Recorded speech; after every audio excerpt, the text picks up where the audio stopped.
By the time I finished Elden Ring, it had gone from being just another Souls-like game I wasn't going to play to one of my favourite games of all time. So when From Software announced Elden Ring's first and final DLC, being Shadow of the Erdtree, my hopes were high. It offered new story content, new enemies, and rich new lands to explore, and I couldn't wait to see what else the Lands of Shadow had to offer. So, like always, let's start at the beginning.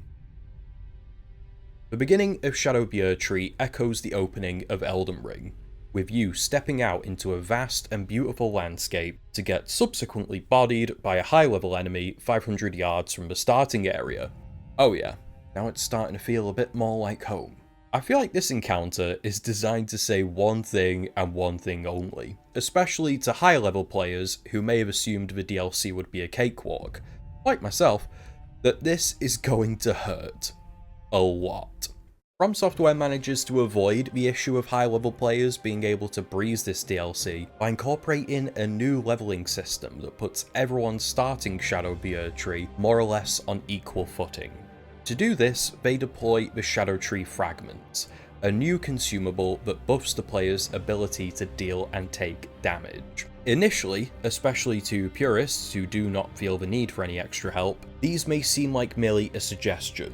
You can use them if you want to, but they're not required. This soon turns out to not be the case. The best example of this being the first boss I encountered, dealing nearly one-hit kills to my level 175 character with a vigor level of 55. Oh Mimic, become my blade once more. By not leveling up your Shadow Tree Blessing, you are effectively doubling the difficulty of this DLC. Speaking of, the difficulty level of Shadow of the Erdtree became one of the main topics of debate when it released, which, for a From Software game, is fairly comical, as I'm not entirely sure what people expected. This debate around difficulty soon meant that Bandai Namco themselves tweeted out a gentle reminder to level up the Shadow Tree Blessing, a very calm and relaxed way of basically saying, it's a feature, use it. Even with the Shadow Tree Fragments keeping me going, my own experience with Shadow of the Erdtree was brutal. The things I had to do just to stay alive. A bleed build? Yes, absolutely. Mimic tier? 100%. NPC summons? Yes please. Jumping in place so Radahn couldn't one-shot me for the 25th time? Listen, FromSoft don't make mistakes. They clearly wanted me to take advantage of such a feature. This Land of Shadow became a land of no honour. I fought and scraped my way through its brutal fights and its punishing world, all to culminate in an end that felt oh so anticlimactic, when after 5 minutes of near perfect playing, I died in a fit of panic rolling, and my Mimic swept in, like a dozen times before, to once again claim victory for me. It was a bittersweet, but rather fitting end to my first run at Shadow of the Erdtree. All joking aside, Shadow of the Erdtree is difficult, and at some points to me it felt genuinely impossible, but like the base game itself, the way it's designed actively encourages you as the player to not follow the straight and narrow path to the end, but rather explore the vast new worlds of the Lands of Shadow, because if you don't, not only is the DLC going to feel like this impossible mountain to climb, but you will also miss out on some of the best moments it has to offer. The best example of this is the story of Egon, the Drake Warrior, and BAYLE, the Dread. Egon's quest is clearly inspired by the story of Moby Dick. We first find him battered and bruised. Here, he delivers a monologue that would probably have been my favourite ever in a game. BAYLE! Vile BAYLE! Oh, terror incarnate! There is life in me yet! I will soon feast upon your heart! Mark my words! You too shall know fear! If he didn't go and outshine himself in the boss fight. Curse you, BAYLE! I hereby vow you will behold a true great warrior, and I, Egon, your fears made flesh. One thing I loved about this quest was how much it hyped up BAYLE as this great terror and a extremely formidable opponent. And it didn't disappoint. BAYLE is a dragon, but not just any dragon. He's the dragon that fought the Dragon Lord Placidusax in his prime. And as we saw in the base game, the fight certainly left him worse for wear.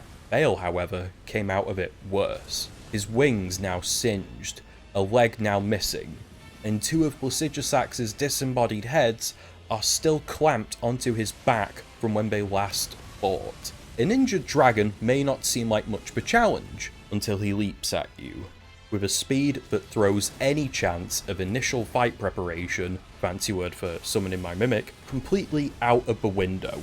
And it's followed by a near constant onslaught of fast lunging and sweeping attacks, with him leveraging his size and the protruding bones from what's left of his damaged wings as piercing weapons. BAYLE makes a convincing case that he is still a force to be reckoned with, and in his second phase, he drives the idea home by taking flight and raining hellfire on you from above in an experience you genuinely feel lucky to have survived.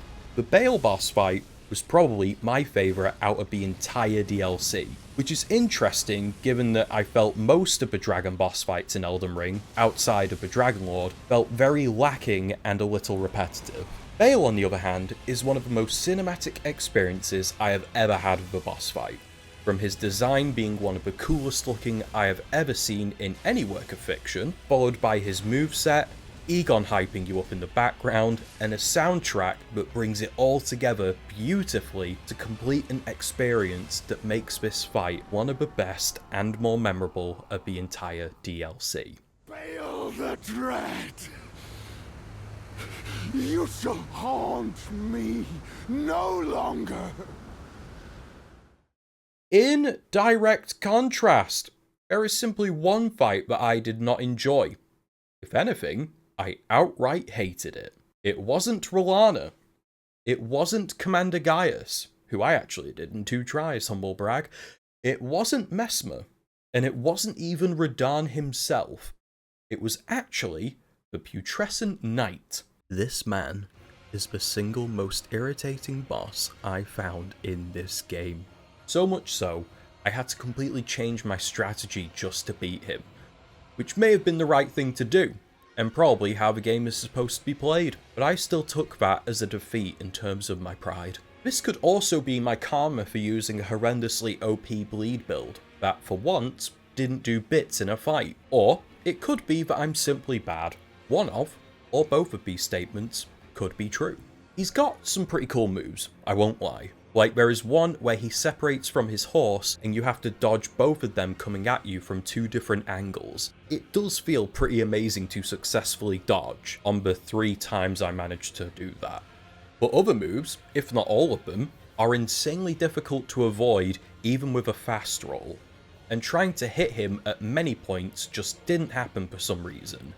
The biggest being that he never seems to stop moving long enough to allow me to get more than one swing in. So in the end, I just opted for heavy armor and a sword that deals holy damage, which didn't feel good or fun, but these concepts were very, very far from my mind at this point, replaced with a feeling of contempt and burning desire to win at all costs that I imagine Egon felt with BAYLE. With that being said, overall, Shadow of the Erdtree provides, in my opinion, some of the most challenging, but also remarkably fun boss fights in Elden Ring as a whole, with each one being memorable in its own right. As well as this, I also felt that the final boss fight was much more enjoyable than the final boss fight in the base game. Don't get me wrong, I loved Radagon, but I did not like the Elden Beast fight. The arena felt too big, and the Elden Beast had a habit of moving miles away. You run out of stamina by the time you reach him, just for it to move miles away again. I understand after 2 years they finally allow you to summon Torrent for that fight, which I imagine improves the flow of it quite a bit. That would have been nice to have, but for me, Radahn simply flowed better. It felt naturally more challenging, more skill-based, and overall simply far more intimidating than the Elden Beast ever was. Now, in regards to how Shadow of the Erdtree handles exploration, Elden Ring had a way of doing exploration and quests that is very similar to how previous Souls games did it. A method that ranged from giving the player all that they need, they just needed to think a little, all the way to a random invisible wall that you would have never have found without googling it. Shadow of the Erdtree, for the most part, does stick to that formula, and if anything, I found navigation and going about exploration and quests be much easier and more straightforward. Perhaps this is due to some form of muscle memory that was carried over from the 100 hours I spent playing before the DLC was released. However, there are certain sections of Shadow of the Erdtree where it feels like they've experimented a little bit. The most prominent example of this being that, in some areas, they left messages telling you what to do, and these messages read as uncharacteristically explicit. And to be clear, these aren't just player messages that say Mist or Beast or Fortnite, but actual in-world messages specifically created for that section. They can be most predominantly seen in the Abyssal Woods, where the game takes a surprising lean into horror by introducing you to a new type of enemy, in the form of the Aging Untouchables, an enemy that cannot be killed, and if it sees you, there is no escape. As a side note, I have read that they can be parried, but in only very specific circumstances. But for my playthrough, I used stealth for the first time ever, and it was actually quite unnerving and pretty scary. But back to the messages. I can understand them being there for the sake of building tension to your first meeting with these creatures, as the entire vibe of the Abyssal Woods is designed to put you on edge. You can't even summon your steed, as it is, quote, too scared to come out, which in itself is terrifying. But there's instances where these messages don't feel like they're needed or required, such as one in a dungeon telling you to hit an enemy in their weak point, which as it turns out is a big red point on their back. These messages, or at least some of them, took me out of it a little bit, as many of them felt like they just stopped short of telling you which buttons to press, which Souls games are no stranger to tutorial messages. Most, if not all, of their previous games have them, but the difference being they were right at the start, not in an endgame DLC. It simply feels like there was a potential overcorrection in the issue of readability, something that was done as more of a test on improving the original formula more than anything. But in all fairness, these messages, much like the player messages, don't have to be read, and it probably won't detract from your experience if you choose not to. It's a super small thing, but I felt like I had to mention them, as their presence from a design perspective feels very out of place and rather random in the wider context of the game itself. The story of Shadow of the Erdtree I really enjoyed, and it has massive implications on what we thought we already knew. The story focuses on the journey of Miquella, and the mystery of why they have travelled to the lands of Shadow. From here, we realise that Miquella is not as innocent as the lore of the first game would have us believe, but in actuality, a master manipulator, turning everyone around him into an unwilling participant in his plan to ascend as a god and create a kinder world under his rule. This revelation makes us look at multiple characters in a new light, more as victims of Miquella's schemes. One of them, surprisingly, being my dead buddy Mohg, who successfully beat the allegations after 2 years. Congratulations, Mohg. But we also have Radahn, who we put down in what could be considered an act of mercy in the base game. He emerges reincarnated, his soul now merged into the deceased Mohg's body to take his place as Miquella's consort. All of this was made possible thanks to us, the Tarnished. We, as the Tarnished, played directly into Miquella's hands. By eliminating Mohg, who we assumed kidnapped Miquella to use as his unwilling consort, and then defeating Radahn, who had long since turned feral, we inadvertently doomed them both to a fate far worse than death. we gave Miquella all the pieces required to finalise his plan and ascend to godhood. It could even be argued that maybe the Tarnished themselves wasn't acting on their own free will. Rather, they themselves are also an unwilling pawn in Miquella's game. But on the other hand, it almost felt like subconsciously Miquella wanted someone to stop him. Throughout the Land of Shadow, we find Miquella's crosses scattered all across the realm. With these, we can read a message about what was abandoned there, that being a part of Miquella that he must shed to attain godhood. With those crosses, we also find Shadow Tree fragments that can help us attain the power required to take him on. Further to this, in conversation with Saint Trina, who is an aspect of Miquella that was split off and discarded along his journey, we learn that godhood for Miquella would be a prison, and that to set him free, we need to end him. Miquella's journey echoes the stories of characters like Eren Yeager from Attack on Titan and Paul Atreides from Dune. Characters that emerge with godlike powers, that set out on a path of destruction in order to attain a lasting peace. But they themselves are locked into this destiny, and as Saint Trina says, "The caged divinity is beyond saving." The ending of the DLC is one I enjoyed. It doesn't grant us any new full game endings, which I was quite disappointed with, but I didn't necessarily mind that. I think for me, it felt more emotional as it officially marked the end of my first playthrough, before I move on to New Game Plus to effectively take my victory lap and get even with some old friends who wronged me in the past. This is something I touched on in my review of Elden Ring, but I will reiterate it here.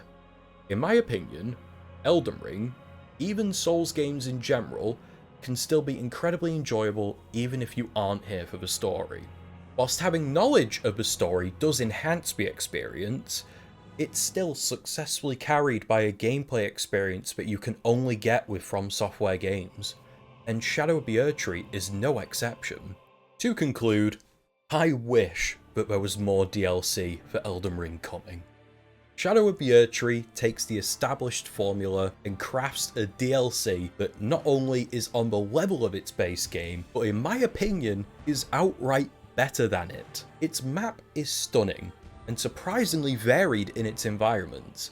Its boss fights are some of the best the game has to offer, and its soundtrack is, like usual, simply top tier. I wish I could experience this game for the first time all over again. I understand From Software wishing to move forward on other projects, but I just still feel like there's some story elements that could be explored a little bit more, especially when it comes to Godwyn, who is one of the most unsettling sights in any game I have ever played, and he doesn't even move. Would it be enough to carry a DLC of the magnitude of Shadow of the Erdtree? Probably not. Am I in denial? Yes, but I think I'm just not quite ready to put down this game just yet, so I won't. Along with my first playthrough of Bloodborne, I'm going to make it my mission to platinum Elden Ring. With only 2 achievements left to go, my odds are looking quite good, and when I've done that, maybe I'll consider letting it go.